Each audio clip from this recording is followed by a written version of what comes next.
이스라엘은 지금 애굽에서 탈출을 한 이후에 시내산에서 1년 동안 머무르면서 하나님의 백성이 어떻게 거룩하게 살 것인가에 대한 방향을 제시하고 있는 율법을 받고 있는 중입니다. 하나님은 자기 백성들에게 왜 이러한 율법들을 주시는 것일까요? 구원받기 전에 이집트의 문화에서 이제는 구원받고 난 뒤에 하나님 나라의 DNA와 문화로 바뀌어야 했기 때문입니다. 이집트의 문화에서 하나님 나라의 문화로 바뀌어야 되는 것이죠. 하나님의 백성이 되었는데 여전히 애굽의 가치로 살아가서는 안 되는 것입니다. 하나님은 이스라엘에게 이러한 율법을 수여하심으로 말미암아 그들에게 안전한 울타리를 쳐주고 계신 것입니다. 이 울타리를 벗어나면 위험하기 때문에 그렇습니다. 또한 지금 이스라엘이 가고 있는 곳은 어디입니까? 바로 하나님이 약속하신 젖과 꿀이 흐르는 가나안 땅입니다. 하나님이 약속하신 그 가나안 땅에 들어가게 된다면, 도착하게 된다면, 그러면 이스라엘은 그 가나안 문화에 동화되어서 안 됩니다. 가나안화 되어서는 안 되는 것이죠. 그래서 하나님께서는 그들에게 안전한 울타리로 율법을 주시고 하나님 나라의 문화, 하나님 나라의 DNA를 갖기를 원하시는 것입니다. 그러한 삶을 추구하도록 이스라엘 백성들에게 가르치고 계신 것이죠. 이러한 의미에서 하나님께 나아가고 관계할 수 있는 제사법이라든지 또는 그들의 먹고 마시고 입는 모든 일상의 부분에서 어떻게 거룩할 것인가, 어떻게 하나님 나라의 DNA를 그리고 하나님의 성품을 녹여낸 삶을 살 것인가 하는 이 레위기의 규례들은 매우 중요합니다. 그 중에서도 오늘 본문 23장의 내용은 절기에 관한 말씀입니다. 오늘 우리가 본문을 볼 때는 각 절기마다의 특성을 자세히 들여다보기보다는 여호와의 절기가 가리키고 있는 신학적인 의미와 그리고 적용적인 의미를 간단하게 한번 살펴보도록 하겠습니다. 절기에는 크게 대표적인 매주의 절기를 지키는 안식일이 있죠. 이것은 우리가 잘 알고 있습니다. 그리고 매년 지켜야 하는 절기가 있는데요, 1년에 한 번씩 꼭 지켜야 하는 절기이죠. 그런데 그것을 크게 두 가지로 나눌 수 있습니다. 봄에 지키는 절기와 가을에 지키는 절기가 있습니다. 봄에 지키는 절기에는 5절부터 소개되고 있는데요, 유월절과 무교절과 초실절 그리고 칠칠절로 소개되고 있습니다. 이것이 봄에 지키는 절기이죠. 이어서 가을에 지키는 절기도 있습니다. 23절부터 25절에 소개되는 나팔절과 속죄일 그리고 이어서 소개되는 초막절이 있습니다. 그렇다면 이러한 절기의 본질적인 의미가 무엇일까요? 왜 하나님은 이들에게 절기를 지키라고 이렇게 많은 절기들을 말씀하고 계신 것일까요? 절기들의 궁극적인 목적은 이스라엘로 하여금 그들을 구원하신 하나님의 은혜를 기억하게 하는 것이었습니다. 하나님이 우리에게 어떠한 일을 하셨는가, 하나님이 우리에게 어떠한 은혜를 베푸셨는가를 기억할 수 있도록 그렇게 하는 목적이 있었던 것이죠. 여전히 과거에 배어있던 애굽의 문화들, 죄의 모습들, 애굽의 가치에 젖어있던 옛사람이 절기를 지킴으로 절기를 통해서 이제는 하나님의 새로운 통치를 받고 있구나, 정말 감사한 거구나 라고 백성들이 이제는 하나님 나라의 꿈을 꾸도록 만들게 하는 목적, 이것이 하나님께서 절기를 주신 또 하나의 이유입니다. 그 절기를 지킬 때 이스라엘 백성들의 마음은 어땠을까요? 애굽 왕은 저랬었는데 하나님은 이런 분이시구나, 하나님은 우리에게 이런 일을 베푸셨구나, 하나님이 이런 은혜와 사랑을 우리에게 지금 이 율법을 통해서 보여주고 계시구나, 이 절기를 통해서 보여주고 계시구나, 이제 나는 하나님의 백성이구나, 하나님의 통치는 이런 것이구나 라는 것을 깨닫게 되는 것이죠. 절기는 이들에게 새로운 삶의 통로로 들어선 것을 확인시켜주는 리트머스지와 같았습니다. 오늘 본문을 살펴보면 그 중에서도요, 반복적으로 강조되는 말씀이 있습니다. 그 말씀이 너희는 아무 일도 하지 말라라는 뜻입니다. 이 문장입니다. 한번 이것을 너희는 아무 일도 하지 말라, 노동을 중단하라 라는 그 문장이 나오는 곳마다 한번 색연필이 있으시다면 체크를 해보십시오. 굉장히 많은 부분에서 절기를 지킬 때마다 노동을 중단하라라는 말씀을 강조하고 있습니다. 이 노동의 중단은 큰 의미가 있죠. 이집트의 노예 문화에서는 쉼 없이 무언가를 지속적으로 생산을 해내야 먹고 살았습니다. 이 가치가 그들의 정체성과 존재의 의미를 부여했습니다. 생산해내지 못하면 그들은 가치가 없는 존재나 다름없었죠. 그런데 이제는 하나님께서 너희들의 존재와 정체성은 노동을 통해 얻는 것이 아니라 하나님의 은혜로 정의되는 것이다 라는 것을 강조하는 것입니다. 그래서 이스라엘은 하나님이 하신 일을 그 절기 때에 감사하고 찬양하는 것이죠.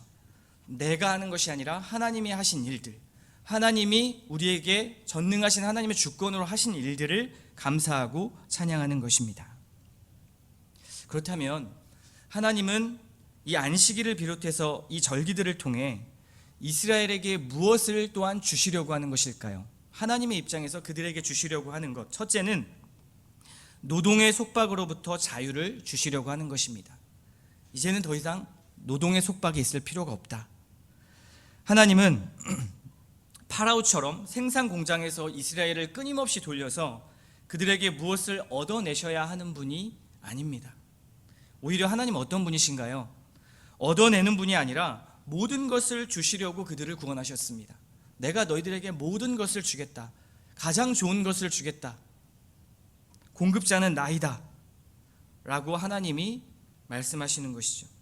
이제 이스라엘은 철저하게 하나님의 공급 속에서만 살아가는 존재입니다. 자신들이 스스로 생산해내서 노동을 해서 먹고 살아가는 존재가 아니라 하나님의 공급 속에 살아가는 존재임을 보여주는 것이죠.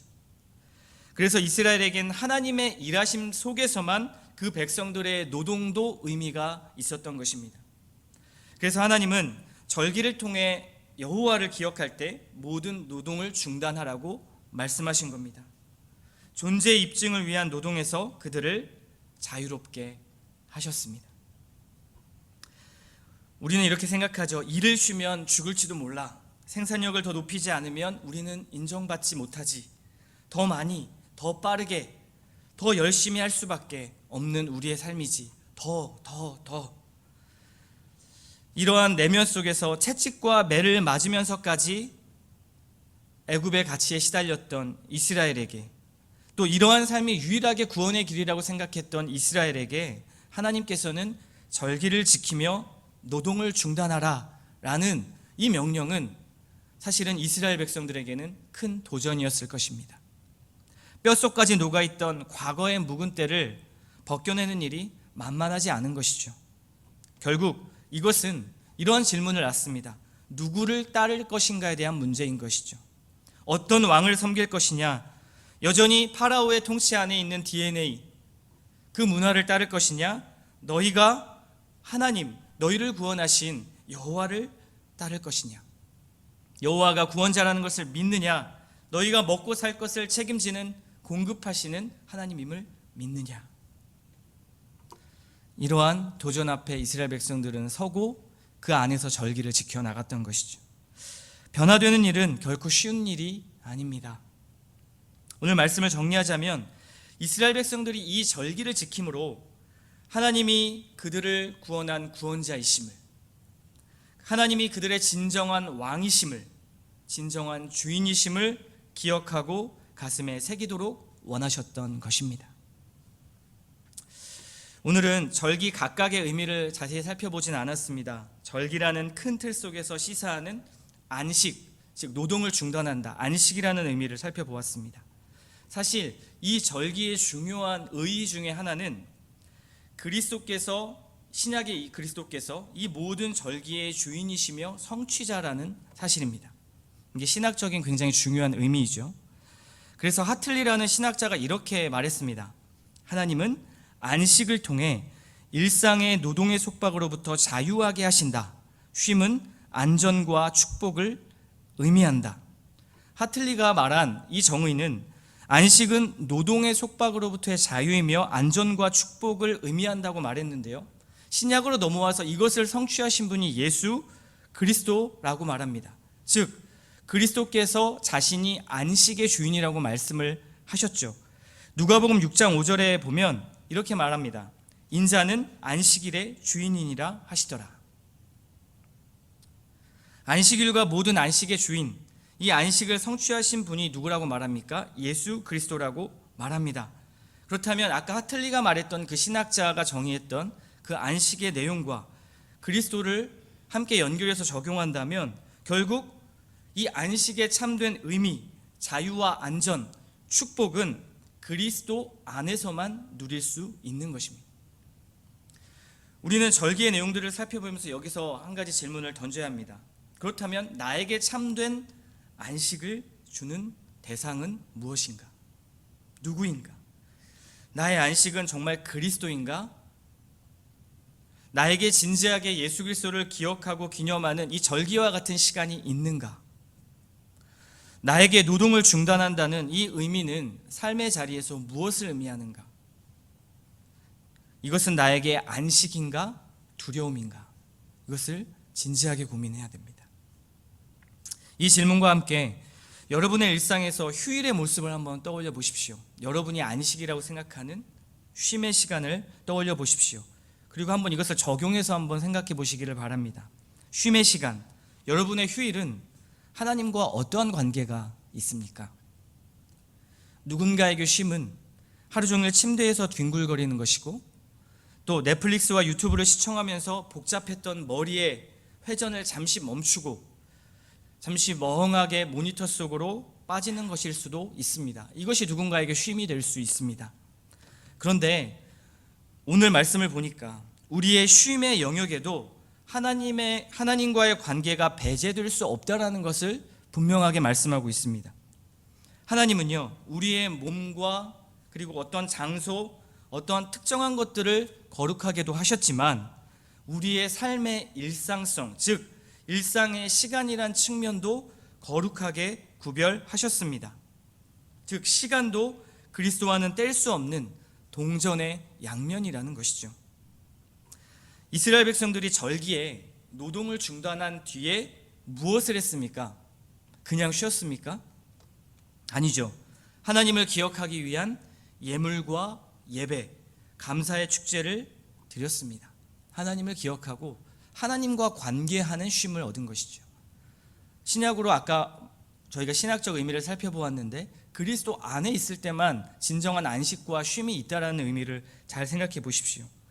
정신적인, 육체적인 노동의 쉼에서도 예수 그리스도를 우리는 제외해서는 안 됩니다. 그리스도는 우리의 모든 쉼의 시간과도 연결되어 계시고요, 그분 안에 있을 때만 참된 쉼이 있는 것입니다. 주님은 우리 가운데 진정한 쉼을 주시는 분이심을 잊지 마시기 바랍니다. 한 가지 더 절기를 통해 보고 싶은 중요한 꼭지는 절기의 공동체성입니다. 절기의 공동체성.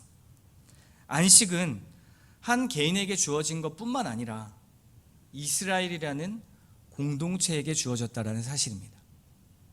이들은 함께 구원받았고요, 함께 고난받았고요, 함께 말씀을 받고 거룩을 훈련해가는 동지들이었습니다. 그렇죠?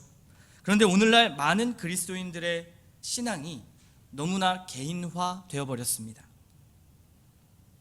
그리스도를 바라보고 주어진 그 은혜의 빛이 나를 통해 누군가에게 반사되는 일들이 계속 있어야 하는데 그 영광과 기쁨과 은혜가 흐르지 않고 나에게만 도취되어 있는 것이죠. 이것은 큰 문제입니다. 사실 하나님이 주신 그 은혜의 빛을 누린다라는 것, 개인적으로 누린다라는 것은 너무나 당연한 것이고 우리에게 주어지는 것입니다. 그런데 여기서 멈춰서는 게 문제인 것이죠. 신앙은 개인이 변화되어서 공동체를 향해 나아가는 것이고요, 그 공동체는 어디를 향해 나아갑니까? 세상을 향해 나아가는 것입니다. 세상 속으로 들어가는 것입니다. 의도적으로 들어가는 것이죠. 어제 아침에 튀르키예를 위해서 기도하는데 굉장히 마음이 아팠습니다. 거룩한 마음으로, 또 은혜스러운 마음으로 그들을 향한 긍휼의 마음 때문이 아니라, 목숨을 잃은 그들 때문이 아니라 제 자신 때문에 마음이 아팠습니다. 왜 그랬을까요? 지진으로 수천 명, 수만 명이 죽어가고 있습니다. 제 가슴에 그런데 안타까움과 긍휼의 눈물이 터지지 않는다라는 사실에 가슴이 아팠습니다. 지금 수만 명이 죽어가고 있거든요. 지구 저쪽에서. 그런데 그것보다 지금 당장에 있는 내 눈앞에 작은 일이 훨씬 더 나에게는 의미가 있는 것이죠. 수만 명이 죽었는데 제 자녀는 손가락을 조금만 찧어도 속상해서 가슴을 칩니다. 어떻게 잘못될까? 조금만 아파도요, 병원에 데려가서 안절부절 못하는 게 부모입니다. 저의 모습이죠. 그런데 타인에게는 그 일이 설사 처참한 죽음일지라도 무감각한 저의 모습을 보는 것이죠. 목사인데 여전히 은혜로운 그 하나님의 구원이, 나에게 은혜가 있다, 나에게 하나님께서 정말 큰 은혜를 주셨다, 구원을 주셨다 라는 그 구원이 여전히 개인에서 머무르고 있다는 생각이 정말 많이 들었습니다.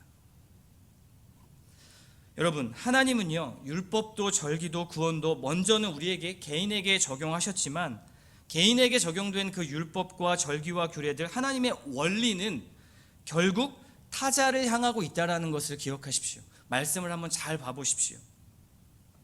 그래서 주님은 마태복음 22장 36절부터 40절에 이렇게 말씀을 하셨습니다. 선생님, 율법 중에서 어느 계명이 크니까? 예수께서 이르시되 네 마음을 다하고 목숨을 다하고 뜻을 다하여 주 너의 하나님을 사랑하라 하셨으니 이것이 크고 첫째 되는 계명이요 둘째도 그와 같으니 내 이웃을 내 자신같이 사랑하라 하셨으니 이 두 계명이 온 율법과 선지자의 강령이니라. 율법을 성취하신 하나님의 아들 그 예수 그리스도는 가슴에 하나님을 품고 누구에게 가셨습니까? 사람들에게 가셨습니다. 사람들에게. 기도의 자리에서 사람이 있는 자리로 나아가지 못한다면, 말씀이 있는 자리에서 사람의 자리로 연결되지 못한다면 그것은 잘못된 길로 가고 있는 것입니다. 항상 기도와 말씀은 사람과 연결되죠. 예수님은 방금 읽은 마태복음 22장 바로 뒤에 23장에서 바리새인들을 꾸짖는 장면이 바로 이어집니다. 화 있을진저 외식하는 서기관들과 바리새인들이여, 이 말을 한번 마태복음 23장 읽어보십시오. 몇 번이나 반복하시는지 모릅니다. 지속적으로 화 있을진저 저주를 하시죠. 자기를 높이고 자기중심적인 자기 의에 가득 차서 말로만 교리를 말하고 은혜를 말하지만 그리스도께서는 그들에게 다 가짜라고 말하는 것입니다. 여러분, 그리스도는 나를 위해서 오셨습니다. 맞죠? 하지만 이것은 나의 관점과 나의 전제입니다. 내가 보는 신앙, 내가 보는 구원의 입장에서 그리스도는 나를 위해 오셨죠. 하지만 하나님의 관점은 더 넓고 더 크고 더 옳습니다. 주님의 전제는 구원받는 모든 백성을 위해 오셨습니다. 이것이 나와 하나님의 관점의 차이입니다. 내 스타일이 아니고 내 마음에 들지 않고 나와 관계없어 보이는 그를 위해서도 그리스도는 오셨습니다. 그렇죠. 주님은 깨진 세상 가운데 고통과 신음 가운데 있는 자들을 위해 오셨습니다. 여러분, 우리는 이제 한 걸음 성장할 때라고 생각합니다. 한 걸음 성장할 때. 레위기의 거룩도요, 그리고 신약의 말씀과 기도로 거룩해진다라는 이 의미도, 그 열매는 결국 일상에서 사람과 연결되어 사람을 통해 맺어집니다. 결국 주님은 사람을 보기를 원하셨고 사람을 귀하게 여기기를 원하셨고, 그리고 주님이 하신 모든 사역도 결국 사람을 위한 일이었습니다. 주위를 한번 둘러보십시오. 그리고 어떤 한 사람들을 떠올려 보십시오. 그리고 그 사람을 귀하게 여기십시오. 우리 공동체 지체들이 얼마나 귀한 하나님의 선물인지를 먼저 확인하시고요. 그리고 하나님이 주신 그 귀한 선물의 이름을 모르고 있다면, 그 사람의 아픔과 그 사람의 기쁨에 관심이 없다면 다시 한번 돌아보십시오. 우리가 잘하고 성숙하는 것은요, 바로 옆에 있는 지체들 때문입니다. 나를 힘들게 하는, 나와 맞지 않는 그들 때문에 내가 성장하고 내가 좀 더 하나님의 마음을 알아가는 것이죠. 그래서 그들을 사랑하기를 연습하십시오. 혼자만 안식을 누리지 마시고 혼자만 은혜에 도취되어 있지 마시고 함께 그 안식을 누리지 못하는 지체들을 돌아보고 더 나아가서는 그 지체들과 함께 세상을 향해 하나님의 은혜를 경험할 수 있도록 한 걸음 나아가는 우리 나주역 신장로교회가 되었으면 좋겠습니다. 오늘 이 은혜가 우리의 가정과 교회와 여러분의 직장에 넘치시기를 주님의 이름으로 축복합니다.